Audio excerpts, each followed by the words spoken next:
السلام عليكم ورحمة الله وبركاته. بسم الله الرحمن الرحيم. الحمد لله رب العالمين. الصلاة والسلام على أشرف الأنبياء والمرسلين والعاقبة للمتقين. உசூலு ஷாஷியினுடைய 43வது நாள் பாடத்தில் நாம் அமர்ந்திருக்கிறோம்.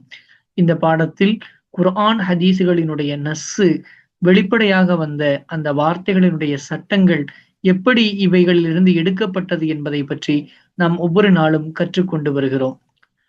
ஜாமியா ரகீப் எஜுகேஷனல் ட்ரஸ்டின் சார்பாக பல்வேறு தீன் மற்றும் துன்யவியான பல்வேறு சேவைகள் தொடர்ந்து நடைபெற்று வருகிறது. இந்த சேவைகள் எவ்வித தொய்வின்றி தொடர்ந்து நடைபெறுவதற்காக துஆ செய்யுங்கள், இன்னும் ஆதரவு தாருங்கள். நன்மையில் ஒன்று சேர்வோம், முந்திக் கொள்வோம். தங்களது மேலான நன்கொடைகளை எங்களுக்கு வழங்க விரும்பினால் இங்கே அக்கவுண்ட் டீடைல்ஸ் வழங்கப்பட்டுள்ளது. இந்த வங்கி கணக்கில் தாங்கள் செலுத்துவதன் மூலமாகவும், இன்னும் இங்கே QR கோட் வழங்கப்பட்டுள்ளது. இதை ஸ்கேன் செய்வதன் மூலமாகவும் தங்களது மேலான நன்கொடைகளை எங்களுக்கு தாராளமாக வழங்க முடியும்.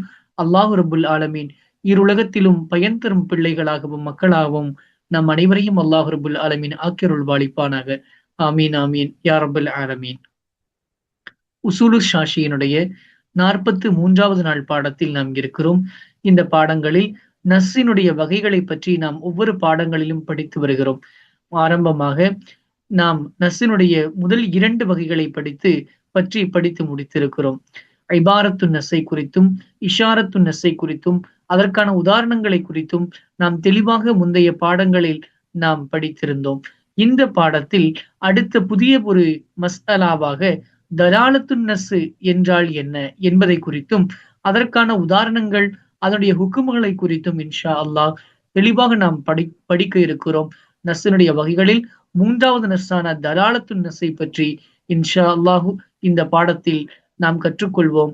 நல்ல முறையில் இந்த தீனை புரியக்கூடிய தௌஃபீக்கினை அல்லாஹ் ரப்புல் ஆலமீன் நம் அனைவருக்கும் வழங்கியருள் வாழிப்பானாக. வாருங்கள் பாடத்திற்குள்ளே செல்வோம். பிஸ்மில்லாஹிர் ரஹ்மானிர் ரஹீம்.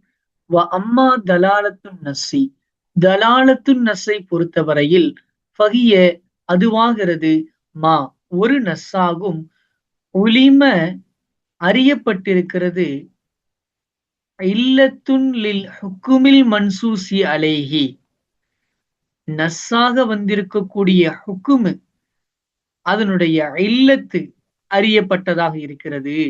லுகத்தன் மொழியிலேயே, அரபு மொழியிலேயே அந்த நஸ்ஸின் மீது வந்திருக்கக்கூடிய, அந்த சட்டத்தின் மீது வந்திருக்கக்கூடிய, என்னவா நஸ்ஸாக வந்திருக்கக்கூடிய, தெளிவாக வந்திருக்கக்கூடிய ஒரு ஹுக்குமுக்காக வந்திருக்குமே, அதனுடைய காரணம் இல்லத்து அறியப்பட்டிருக்கும். லா இஜ்திஹாதன் வலா இஸ்திம்பாத்தன், ஆய்வு செய்தோ அல்லது கடுமையாக முயற்சி எடுத்தோ ஆய்வு செய்வதன் மூலமாகவோ அல்லாமல் லுகத்திலேயே அரபு தெரியக்கூடிய ஒருவருக்கே சாதாரணமாக தெரியக்கூடிய விஷயம்தான் இந்த தலாலத்து நஸ் என்பது. அதாவது ஒரு நஸ்ஸாக ஒரு ஹுக்கும் வந்திருக்கும், குர்ஆன் ஹதீஸில் ஒரு சட்டம் வந்திருக்கும். அந்த நஸ்ஸான ஹுக்குமுக்கு வேண்டி இல்லத்து ஒரு காரண காரியம் ஒன்று இருக்கும் அல்லவா, அந்த காரணம் அறியப்பட்டிருக்கும். எல்லோருக்கும் யாருக்கு அறியப்பட்டிருக்கும்? அந்த அரபி மொழியை தெரிந்தவருக்கே ஒரு நஸ்ஸாக வந்த ஹுக்கும், ஏன் இந்த ஹுக்கும் இவ்வாறு வந்தது என்பது என்னுடைய காரணம் இல்லத்து அறியப்பட்டதாக இருக்கும். அதற்கு பெரிய ஃபகீஹாகவோ முஜ்தஹிதாகவோ முஸ்தம்பித்தாகவோ இருக்க வேண்டிய அவசியம் இல்லை. லா இஜ்திஹாத் வலா இஸ்திம்பாத்தன், கடுமையாக முயற்சி செய்தோ ஆய்வு செய்து ஆதாரங்களை எடுக்க வேண்டிய தேவையெல்லாம் இல்லை. லுகத்திலேயே நஸ்ஸாக வந்த ஹுக்குமின் காரணம், அந்த சட்டத்திற்கான இல்லத்து என்ன என்பதை அறியப்பட்டதாக இருக்குமே, இதுதான் தலாலத்து நஸ் என்பதாகும். அதனுடைய உதாரணங்களை பாருங்க, இன்னும் நமக்கு தெளிவா புரியக்கூடியதாக இருக்கும். மிசாலுஹு, அந்த தலாலத்தின் நஸ்ஸினுடைய உதாரணமாகிறது கௌலிஹி தஆலா, உயர்ந்தோனாகிய அல்லாஹு தஆலாவுடைய இந்த கவுலில் இருப்பதை போன்றாகும். சூரத்துல் இஸ்ராவுடைய 23வது ஆயத்து, ஃபலா தகுல் லஹுமா உஃபின் வலா தன்ஹர்ஹுமா, ஃபலா தகுல் நீங்கள் சொல்ல வேண்டாம், லஹுமா அந்த பெற்றோர்கள் இருவரிடமும் நீங்கள் சொல்ல வேண்டாம், உஃபின் உஃபின் என்று நீங்கள் சொல்ல வேண்டாம். உஃபி என்ற வார்த்தை கடுமையான கோபத்தினுடைய நேரத்திலும் அதை போன்று வெறுப்பை வெளிக்காட்டக்கூடிய நேரத்திலும் அரபுகள் பயன்படுத்தக்கூடிய ஒரு வார்த்தை தான் உஃபு என்ற வார்த்தை. இந்த உஃபு என்ற வார்த்தையை உங்களுடைய பெற்றோர்களிடத்தில் நீங்கள் ஒரு காலத்திலும் சொல்ல வேண்டாம். வலா தன்ஹர்ஹுமா, அந்த இருவரையும் நீங்கள் விரட்டி அடிக்க வேண்டாம், விரட்டவும் வேண்டாம் என்று அல்லாஹ் தஆலா குர்ஆனில் நஸ்ஸாக ஒரு சட்டத்தை நமக்கு சொல்கிறார். அல் ஹுக்குமுல் மன்சூஸ் அலைஹி, மன்சூஸ் அலைஹியான தெளிவாக வெளிப்படையாக அல்லாஹ் தஆலா ஒரு சட்டம் சொல்கிறான். ஒரு அரபி தெரியக்கூடிய ஒரு நபருக்கு சாதாரணமாகவே அவர் கேள்வி இதை முதல் முறையில் காதுகளில் கேட்கும் பொழுது அவருக்கு புரியும். உஃப் என்று ஏன் சொல்ல வேண்டாம் என்றால், உஃப் என்பது அவருடைய மனங்களை சங்கடப்படுத்தக்கூடிய, வெறுப்பு என்னுடைய நேரத்தில் வெளிப்படுத்தக்கூடிய இந்த வார்த்தை அவர்கள் கேட்டால் அவருடைய மனம் சங்கடப்படும். பல் ஆலிமு, அரபு மொழியை அறிந்து கொண்டவன், அவுலாயில் லுகத்தி, லுகத்தினுடைய பல வைக்கப்பட்டதை கொண்டு, அரபு மொழியில் இந்த வார்த்தைகள் எதற்கு வைக்கப்பட்டிருக்கிறது என்பதை கொண்டு அறிந்தவன் ஆகிறவன், எஃப்ஹமு, அவன் புரிந்து கொள்வான், அவ்வளி சிமாயி, அவன் கேட்ட முதல் தடவையை கொண்டே அவன் புரிந்து கொள்வான். அன்ன தஹரீம தஃபீஃபி, உஃப் என்ற தஃபீஃப் சொல்லுதல், இந்த நிச்சயமாக உஃப் என்று சொல்வது ஹராமாக்கியதாகிறது, சொல்வது ஹராம் என்பதாகிறது. அதா, நோவினைகளை தொட்டும் அவர்களுடைய பெற்றோர்களின் மனிதர்களில் ஏற்படக்கூடிய நோவினைகளை தடுப்பதற்காக வேண்டிதான் அல்லாஹு தஆலா இதை ஹராமாக்கினான் என்பதை அரபு மொழியை அறிந்து கொண்ட ஒவ்வொரு ஆலிம்களுக்கும் அல்லது அபாம்களுக்கும், அரபி மொழியை தெரிந்து கொண்டவர்களுக்கே புரியும். அன்ஹுமா, இரண்டு பெற்றோர்களை தொட்டும் நோவினையை தடுப்பதற்காகத்தான், அவருடைய மனசில் ஏற்படக்கூடிய சங்கடத்தை தடுப்பதற்காகத்தான் உஃபு என்ற வார்த்தையை நீங்கள் யாரும் அந்த பெற்றோர்களின் முன்னிலையில் பயன்படுத்த வேண்டாம் என்று அல்லாஹு தஆலா தெரிவித்திருக்கிறார். அப்போ ஒரு அரபி தெரியக்கூடியவருக்கு தெளிவாக விளங்கும் இந்த நஸ்ஸான ஹுக்குமு ஏன் இது ஹராமாக்குது. அது தஃபஉல் அதா, அவருடைய மனங்களில் ஏற்படக்கூடிய நோவினைகளை தடுப்பதற்காக. அப்போ எங்கெல்லாம் இந்த உஃபு, எங்கெல்லாம் இந்த நோவினைகளில் ஏற்படுகிறதோ அதுவெல்லாம் தவறுதான். உஃபு என்ற வார்த்தையை கொண்டே பெற்றோர்கள் மனம் சங்கடப்படுகிறார்கள் என்றால் அவர்களை அடிப்பதும், அவர்களை திட்டுவதும், அவர்களை முறைப்பதும், இதுவெல்லாம் எதுவும் எல்லாம் ஹராம் என்பது வெள்ளிடை மலையாக நாம் அறியக்கூடியதாக இருக்கும். அடுத்து சொல்றாங்க, ஹுக்கும் சொல்றாங்க, தலாலத்து நஸ்பி ஹுக்கும்.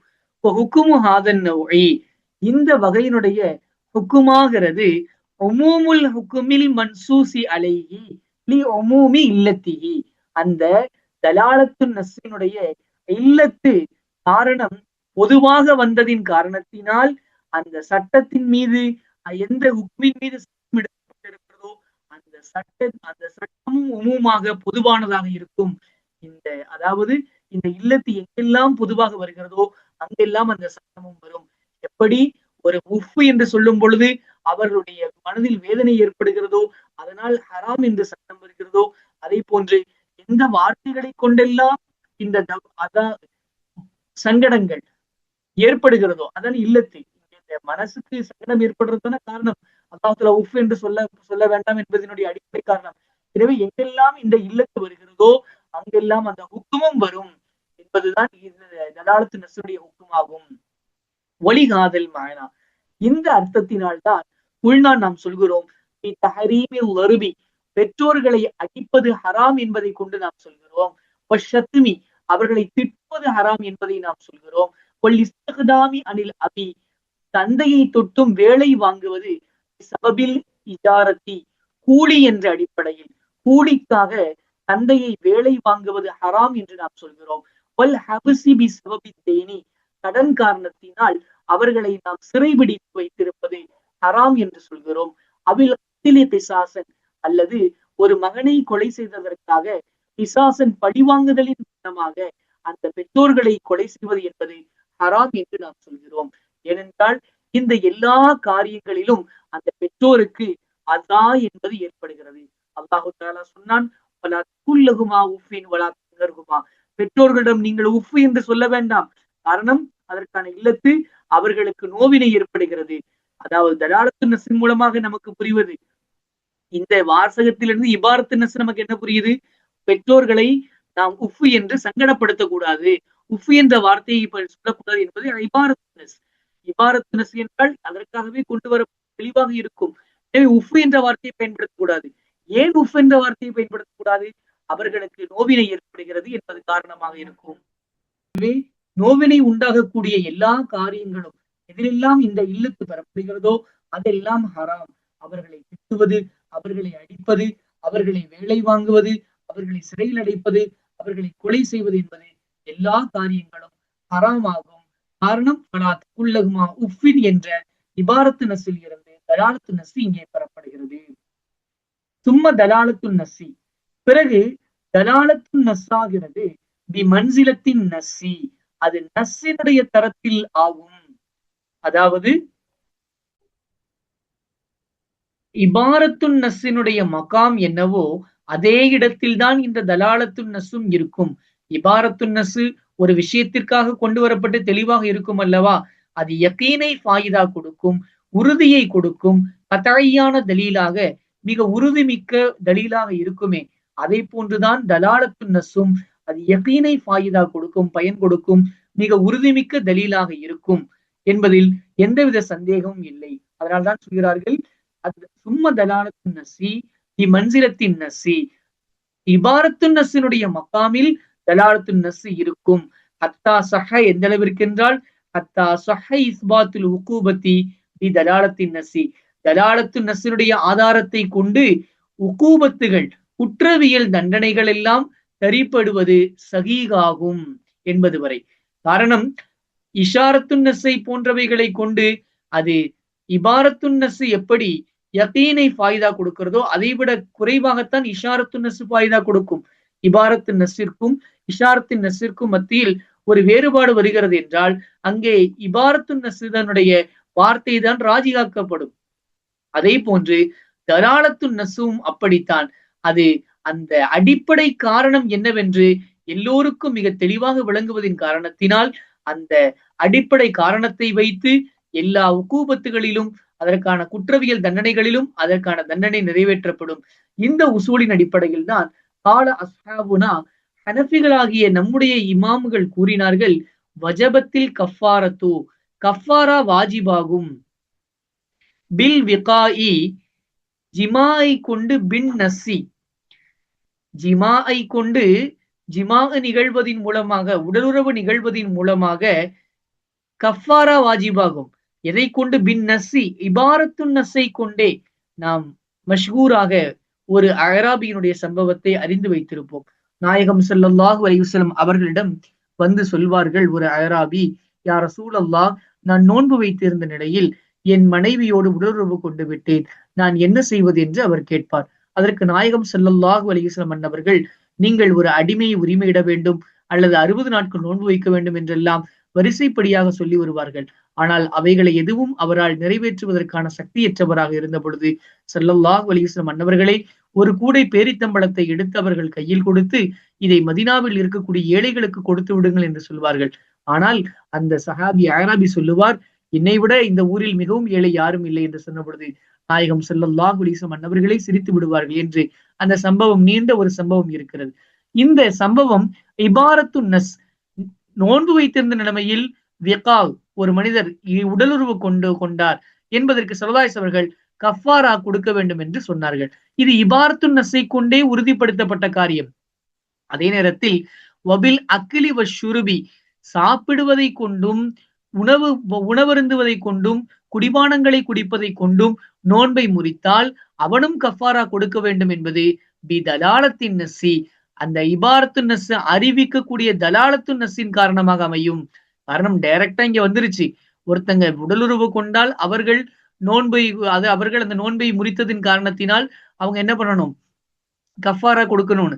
இங்க எதற்கான அவர் உடலுறவு கொண்டதினால் இங்கே கஃபாரா கொடுக்கல, அந்தன் வேண்டுமென்றே தெரிந்து கொண்டே நோன்பை முறித்ததுதான் அடிப்படை காரணம். அப்பொழுது எங்கெல்லாம் அவர்கள் வேண்டுமென்றே தெரிந்து கொண்டே நோன்பை முறிக்கிறார்களோ அங்கெல்லாம் கஃபாரா வரும். இதுதான் தலாலத்துன் நஸ். அரபி கேட்கக்கூடிய ஒரு நபருக்கு சாதாரணமாக புரியும். ஏன் அந்த அராபிக்கு ஸல்லல்லாஹு அலைஹி வஸல்லம் அவர்கள் கஃபாராவை வாஜிபாக்கினார்கள்? காரணம், அவர் தெரிந்து கொண்டே விழித்த நிலைமையிலேயே நோன்பை முறித்தார், நோன்பை முறிக்கக்கூடிய காரியத்தை செய்தார். எனவே எதுவெல்லாம் நோன்பை முறிக்கக்கூடிய காரியமாக இருக்கிறதோ அதனாலெல்லாம் இந்த கஃபாரா வரும் என்பது தலாலத்து நஸ் மூலமாக நமக்கு தெரிய வருகிறது. இதை போன்றுதான் அபு மாயிஸ் அஸ்லமி ரலியல்லாஹு அன்ஹு அன்னவருடைய சம்பவம்.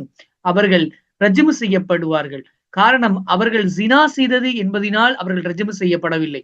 மாறாக அவர்கள் கல்லால் இருந்து கொலை செய்யப்பட்டதுக்கு காரணம் அவர்கள் நிக்காக முடித்தவர்களாக இருந்த சூழ்நிலையில் ஜினா செய்ததுதான்.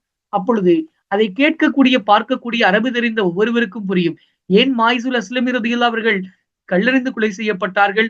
அவர்கள் நிக்காக முடித்த ஆண்மகனாக இருந்து கொண்டு ஜினா செய்ததினால்.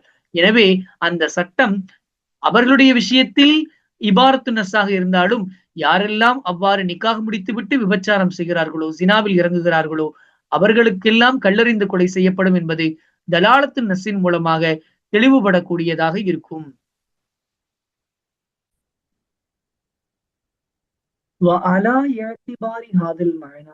இந்த அர்த்தத்தின் அடிப்படையில் கீழ கூறப்பட்டது. எந்த அர்த்தத்தின் அடிப்படையில்? தலாலத்து நஸ் என்பது யகீன், அது இபாரத்து நஸ்ஸுடைய மக்காமில் யகீனை ஃபாயிதா கொடுக்கும், பயன் கொடுக்கும், உறுதியான ஹுக்குமை நமக்கு தரக்கூடியதாக இருக்கும். அதனுடைய தரக்கூடிய பதிலில் உறுதி என்பது யகீன் என்பது இருக்கும் என்கின்ற அடிப்படையில் கீழே கூறப்படுகிறது. யுதாருல் ஹுக்குமு அலா தில்கல் இல்லத்தி, அந்த இல்லத்தின் மீது அந்த சட்டம் என்பது திரும்ப திரும்ப வரக்கூடியதாக, தௌரடிக்க கூடியதாக இருக்கும். எங்கெல்லாம் அந்த இல்லத்து வருகிறதோ அங்கெல்லாம் அந்த சட்டம் வரும். எங்கெல்லாம் அந்த இல்லத்து வரவில்லையோ அங்கெல்லாம் அந்த சட்டம் வராது. உதாரணத்திற்கு, பெற்றோர்களை நோவினைப்படுத்துவது உஃபு என்ற வார்த்தையில் இருக்கிறதா?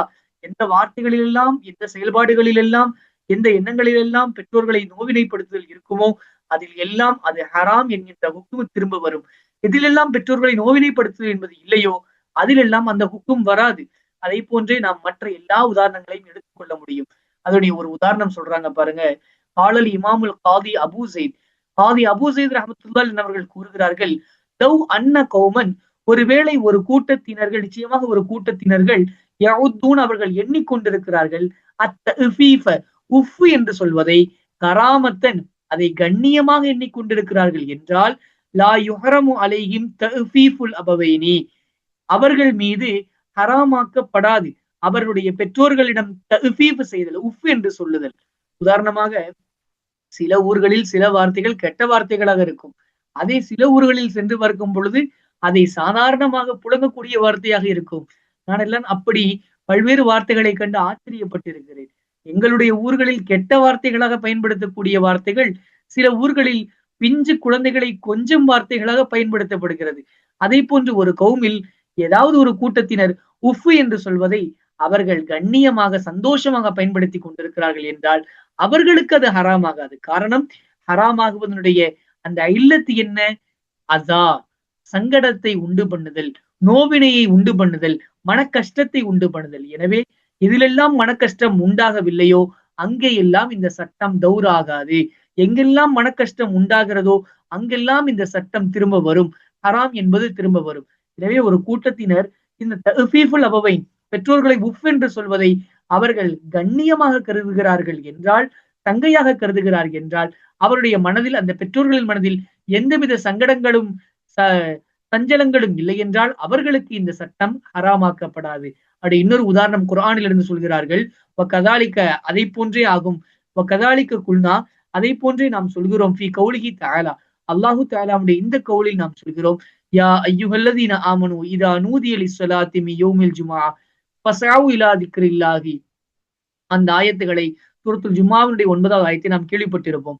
ஈமான் கொண்ட மனிதர்களே, ஜும்ஆவுடைய தொழுகைக்காக அழைக்கப்பட்டால் தொழுகைக்கு விரைந்து செல்லுங்கள், உங்களுடைய வியாபாரத்தை விட்டு விடுங்கள். அவ்வாறு அந்த நேரத்தில் நாம் வியாபாரம் செய்து கொண்டிருப்பது வெறுக்கத்தக்க மக்ரூஹ் தஹரீமான, ஹராமுக்கு நெருக்கமான ஒரு காரியமாக இருக்கிறது என்று ஹனஃபி மதுஹபின் இமாம்கள் சொல்லுவார்கள்.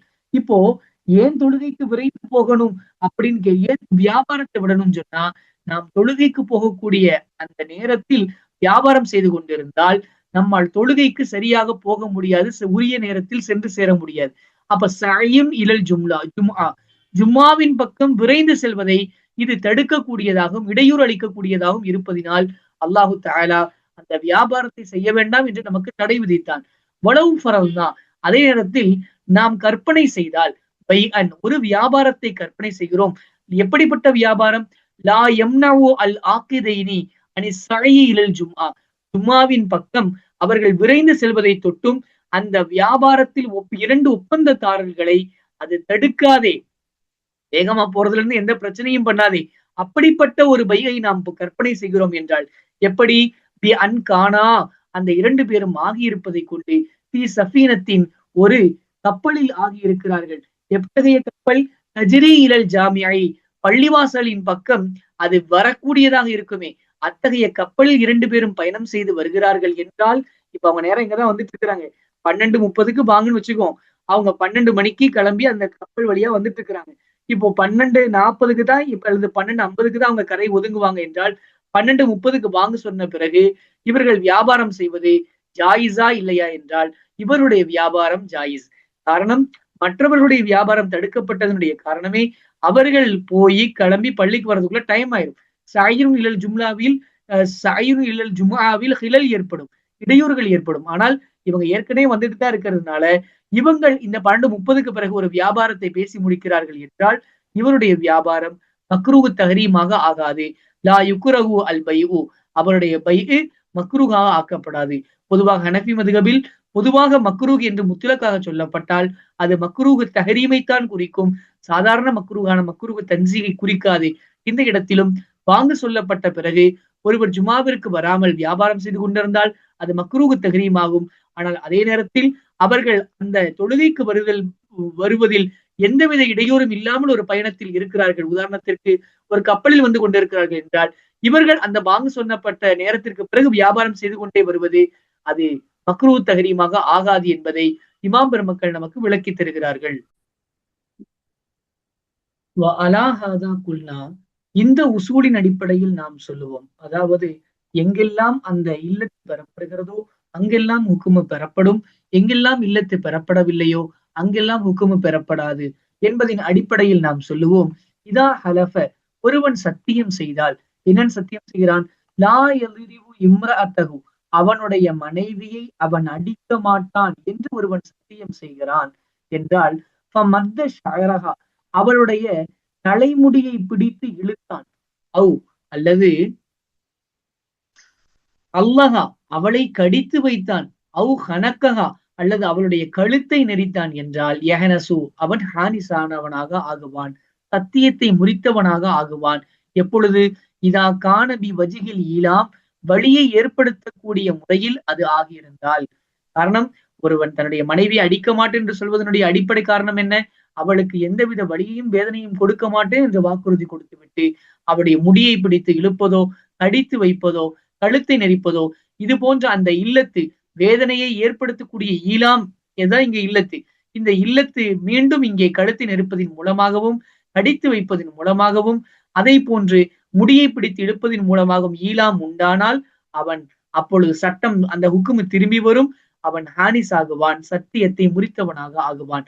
அதே நேரத்தில் வள உஜித சூரத்துல் அருவி இந்த அடியினுடைய சூரத்து பெறப்பட்டதென்றால் மத்து ஷாரி முடியை இழுத்தது என்பது பெறப்பட்டதென்றால் இந்தல் முலாஅபத்தி அவர்களுடைய குடும்ப உறவின் நேரத்தில் உடலுறவின் நேரத்தில் கொஞ்சி குடாவக்கூடிய நேரத்தில் இந்த முடியை இழுப்பதோ அல்லது அடிப்பதோ இவைகள் உண்டாகும் என்றால் தூணல் ஈலாமி எந்தவித வழியை ஏற்படுத்தக்கூடிய எண்ணத்தில் இல்லாமல் அவர்கள் அவளை கொஞ்ச வேண்டும் என்கின்ற எண்ணத்தில் முடியை இழுப்பதும் அவளை அடிப்பதும் இது போன்ற சூரத்துகள் உண்டானால் அவன் சத்தியத்தை முறித்தவனாக ஆக மாட்டான். ஏன்னா இங்க ஈலாம் ஈதாக வழியை ஏற்படுத்துதல், சஞ்சலப்படுத்துதல், நோவினைப்படுத்துதல்ங்கிற ஒன்று இங்கே திரும்பி வரல. அதான் எங்கெல்லாம் அந்த இல்லத்து திரும்பி வருகிறதோ அங்கெல்லாம் அந்த சட்டம் திரும்பி வரும், எங்கெல்லாம் அந்த இல்லத்து திரும்பி வரவில்லையோ அங்கே எல்லாம் அந்த சட்டம் திரும்பி வராது. அடுத்த ஒரு உதாரணம் சொல்றாங்க. வமன் ஹலஃப எவன் ஒருவன் சத்தியம் செய்வானோ லா யல்ரிபு ஃபுலானன் அவனை அடிக்க மாட்டான் என்று ஒருவன் சத்தியம் செய்யறான், அவனை அடிக்க மாட்டேன்னு ஒருத்தர் சத்தியம் செய்யறான் என்றால் ஃபலரபஹு பஅத மௌத்திஹி அவனுடைய மௌத்திற்கு பிறகு அவனை அடித்தான் என்றால் லா யஹனசு அவன் ஹானிஸாக மாட்டான். ஏன்? உயிரோடு இருக்கும் பொழுது அந்த உணர்வுகள் மூலம் பெறக்கூடிய அந்த உணர்வு இப்பொழுது கிடையாது என்பதனால். லருபினுடைய அர்த்தம் இங்கே பெறப்படவில்லை, இல்லாமல் ஆகுவதின் காரணத்தினால். அடியுடைய அர்த்தம் என்றால் வகுவல் ஈலாம், அங்கே நோவினைப்படுத்துதல், கஷ்டப்படுத்துதல் என்பது. இங்கே அவன் மௌத்தாகி விட்டதன் காரணத்தினால். மௌத்தானாலும் அதனுடைய வேதனைகள் வேறு விதமா இருக்கும். அடித்தாலும் வலிக்கும், பேசினாலும் புரியும் அதனுடைய. ஆனால் உணர்வுகள் இந்த உலகத்தில் உள்ள இந்த ஹவாசு லாகிராவை கொண்டல்ல. எனவே இங்கே அடியனுடைய வழி பெறப்படாததினால் அவன் ஹானிஸாக மாட்டான். மௌத்துக்கு பிறகு ஒருவன் போய் அடித்தால். அதே போன்றே வகதா லவ் ஹலஃப, அதை போன்றே ஒருவன் சத்தியம் செய்தால், லா எத்தக்கல்லமு ஃபுலானன், ஒருவனிடம் பேச மாட்டான் என்று ஒருவன் சத்தியம் செய்கிறான் என்றால், கல்லமஹு பஅத மௌத்திஹி, அவனுடைய மௌத்திற்கு பிறகு அவன் போய் பேசுகிறான் என்றால் என்ன பிரயோஜனம்? வாழ்ந்த காலங்களிலேயே சண்டைகளை முறித்து விட்டல் பேசி இருக்க வேண்டுமே. மௌத்திற்கு பிறகு போய் பேசுகிறான் என்றால் அது பேச்சாக எடுத்துக்கொள்ளவே படாது. லா யஹ்னசு, அவன் சத்தியத்தை முறித்தவன் ஆக மாட்டான். காரணம், அதமில் இஃப்ஹாம், புரிவது என்பது இல்லாதின் காரணத்தினால். புரிவதுன்னு சொன்னா கண்டிப்பாக மௌத்தானவர்களுக்கு புரியும். அவர்கள் செருப்பினுடைய சப்தத்தை கூட நல்ல முறையில் கேட்கிறார்கள். நம்ம சாதாரண ரூமுக்குள்ள அடைச்சிட்டு கதவை அடைச்சிட்டாவே வெளியே என்ன நடக்குதுன்னு தெரியாது. ஆனால் கபரு குழியில் வைத்து, கட்டைகளை வைத்து, பாயை வைத்து, மண்ணை போட்டு, அதற்கு பிறகு வெளியே நடந்து போகுபவர்கள் சத்தமாக பேசுவதில்லை. மிக மெதுவான அந்த செருப்பினுடைய சப்தம் இத்தனையும் கடந்து அந்த மையத்திற்கு கேட்கிறது என்றால் அந்த மையத்துடைய செவிப்புலன் இன்னும் அதிகமாக இருக்கிறது. ஆனால் அது ஹவாசுல் லாகிரா, வெளிப்படையானதை கொண்டல்ல. வெளிப்படையான புரிதல் என்பது இல்லாததன் காரணத்தினால் இவர்கள் எல்லாம் சத்தியத்தை முறித்தவர்களாக ஆக மாட்டார்கள். பி இழத்திபாரி ஹாதல் மனா யுகாலு, இந்த அர்த்தத்தின் அடிப்படையில், இந்த கருத்தின் அடிப்படையில் யுகாலு சொல்லப்படும், இதா ஹலஃப லா யஅகுலு லஹமன், ஒருவன் அவன் இறைச்சியை சாப்பிட மாட்டான் என்று ஒருவன் சத்தியம் செய்தால், அக்கல லஹம சமக்கி, அவன் மீனின் சதையை சாப்பிட்டால், அவில் ஜராதி, அல்லது ஒரு வெட்டுக்கிளியை பிடித்து நறுக்கு நறுக்கு என்று கடித்து சாப்பிடுகிறான் என்றால், லா யஹ்னசு, அவன் சத்தியத்தை முறித்தவனாக ஆக மாட்டான். காரணம், லஹம் என்பது என்ன? ரத்தத்தில் இருந்து உருவாகி வரக்கூடிய தசை துண்டுகள். இந்த சதை துண்டுகளைத்தான், தசைகளைத்தான் லஹம் என்ற வார்த்தையை அரபியில் பயன்படுத்துவார்கள். சமக்கிற்கும், ஜராதிற்கும், வெட்டுக்கிளிக்கும் இது போன்ற ரத்தத்தின் ஓடக்கூடிய ரத்தம் இல்லாத காரணத்தினால் இவைகளை உண்ணக்கூடிய அந்த லஹமு, அவைகளினுடைய லஹம் என்பது இந்த லஹமாக எடுத்துக் கொள்ளப்படாது என்பது லா யஹ்னசு. இவைகளை சாப்பிடுவதன் மூலம் அவன் சத்தியத்தை முறித்தவனாக ஆக மாட்டான். அதே நேரத்தில் வலவ் அக்கல லஹமல் ஹின்சீர், பன்றியினுடைய இறைச்சி அவன் சாப்பிடுவான் என்றால், அவில் இன்சான், மனிதனுடைய இறைச்சி அவன் சாப்பிடுவான் என்றால், யஹ்னசு, அவன் சத்தியத்தை முறித்தவனாக ஆகுவான். காரணம், இவைகள் ரத்தத்தின் மூலமாக உருவாகக்கூடிய சதைகளாக, லஹமுகளாக, இறைச்சிகளாக இருக்கிறது. ஏனென்றால் அன்னல் ஆலிம, அரபியை அறிந்து கொண்ட ஒருவன், லுகத்தை அறிந்தவன் ஆகிறவன், நிச்சயமாக அவன் பி அவ்வளி சிமாயி, முதலாவது இதை கேட்பதை கொண்டே யாழமு, அவன் அறிந்து கொள்வான், அன்னல் ஹாமில, இங்கே உள்ள பேச்சு என்பது, இந்த வார்த்தை சுமந்திருக்கக்கூடிய அர்த்தம் என்பது, அலா ஹாதல் யமீனி, இந்த சத்தியத்தின் மீது சுமந்திருக்கக்கூடியது என்பது, இன்னமா ஹுவ அல் எஹ்தராசு, இன்னமா நிச்சயமாக ஹுவ, அந்த லஹமை சாப்பிட மாட்டேன் என்பது, அல் எஹ்தராசு, பாதுகாத்துக் கொள்வதாகும். அம்மா, சிலவைகளை தொட்டும். எப்படிப்பட்ட சிலதுகள்? என்ஷவு மினத்தமி, ரத்தத்தின் மூலம் உருவாகி வருமே, அப்படிப்பட்ட சதைகளை நான் சாப்பிட மாட்டேன் என்பதை தொட்டுள்ள பாதுகாப்பாகும். அப்பொழுது அந்த பாதுகாப்பு ஆகியிருக்கும் அன் தனாவுலி தமவியாத், ரத்தத்தின் மூலமாக உருவாகக்கூடிய அந்த சதைகளை சாப்பிடுவதை தொட்டும் அது பாதுகாப்பானதாக இருக்கும். யுதாருல் ஹுக்குமு அலா தாலிக, எனவே அதன் மீது இந்த சட்டம் என்பது திரும்பி வரும். அது மனிதனாக இருந்தாலும் சரி, பன்றியாக இருந்தாலும் சரி. லஹமு என்பது அது தமவியாத்துகளோடு சம்பந்தப்பட்டதினால் எதிலெல்லாம் அந்த தமவியாத்துகள் இருக்கிறதோ அத்தகைய உயிரினங்களை அவன் சாப்பிடுவதன் மூலமாக அவனுடைய இந்த சத்தியம் என்பது முறிந்து போகும். அதே நேரத்தில் மீனை சாப்பிடுவதன் மூலமாகவோ அல்லது வெட்டுக்கிளியின் சாப்பிடுவதன் மூலமாகவோ அவனுடைய சத்தியம் முறியாது. எங்கெல்லாம் இந்த தலாலத்து நஸ்ரி இல்லத்து பெறப்படுகிறதோ அங்கெல்லாம் அந்த சட்டம் யுதாருல் ஹுக்கும், ஹுக்குமு திரும்ப திரும்ப வரும் என்பதை நாம் விளங்கிக் கொள்கிறோம். இன்ஷா அல்லாஹ் அடுத்த பாடங்களில் நாம் முக்தலன் நஸ்ரை பற்றி நாம் காண்போம். அல்லாஹ் ரப்புல் ஆலமீன் தௌஃபீக் செய்தருள் வாலிப்பானாக. வஹ்ர் தஅவானா அல்ஹம்துலில்லாஹி ரப்பில் ஆலமீன். அஸ்ஸலாமு அலைக்கும் வரஹ்மத்துல்லாஹி வபரகாத்துஹு.